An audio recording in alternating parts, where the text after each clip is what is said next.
బాబాయ్ వాళ్ళు చచ్చిపోయి అనుకుని పోయినాట ముసైతాను చచ్చిన నీళ్ళు పోయినాకు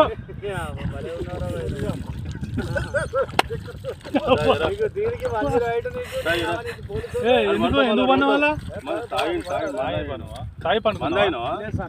ఎందుకు అనుకున్న వాళ్ళ ఈ చల్లదనానికి ఎండకు చేయలేక కన్నీకి